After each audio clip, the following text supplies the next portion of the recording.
Il y a un an, François Belay, organisateur et animateur d'événements, devait faire le deuil d'un salon, premier rendez-vous d'une longue liste de fêtes annulées. Il y a un an, on vous avait rencontré dans ces locaux. Aujourd'hui, on est à l'extérieur. Qu'est-ce qui s'est passé ?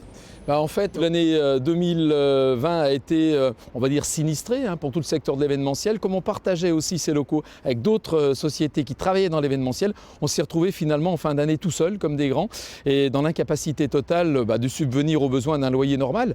Et donc on s'est dit qu'il fallait prendre une décision. On a donc quitté les locaux au 31 décembre. Est-ce que le monde de l'événementiel a été aidé quand même ? Oui, quand même. J'ai des collègues en Belgique, j'ai des collègues en Angleterre, en Allemagne, qui n'ont pas eu forcément les aides qu'on a eues. Très franchement, on n'est pas à plaindre. Si on n'avait pas eu d'aide, moi imaginez, j'ai fait 20% de mon chiffre d'affaires prévisionnel l'an dernier, 20% seulement.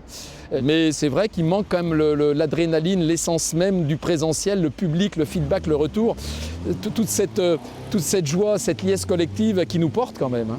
Ça fait des années que vous travaillez pour le Tour de France. 18 ans. Ça a été très particulier cette année.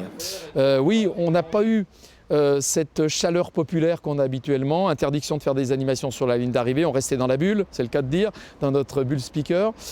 Ouais, on n'était pas vraiment sur le Tour de France, on était sur un bel événement qui a eu lieu avec un beau vainqueur, avec un enjeu sportif qui a été passionnant du début à la fin, mais ce n'était pas la liesse qu'on a connue habituellement. Alors, je ne sais pas ce qui va advenir cette année par rapport au Tour de France. Il aura lieu, j'en suis sûr, au mois de juin-juillet.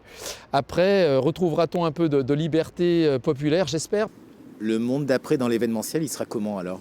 Je pense que le monde d'après, il va être impacté longtemps quand même. D'abord, quelles vont être les réactions d'un public qui n'est pas sorti, qui est resté chez lui pendant un an, qui a pris des habitudes, qui a découvert peut-être les plateformes télé, qui a vu des spectacles par écran interposé, qui s'est habitué à être dans son canapé et finalement faire son choix. Déjà ça. Est-ce que les gens auront peur de repartir sur des lieux publics, en culture ou même dans les stades ?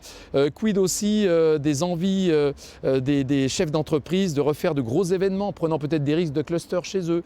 On ne sait pas trop. Moi, je pense qu'il y a un vrai souhait quand même des gens de retrouver du contact. Par contre, ça risque d'être long, lent, et je ne suis pas très optimiste sur une reprise normale avant 2022, quoi.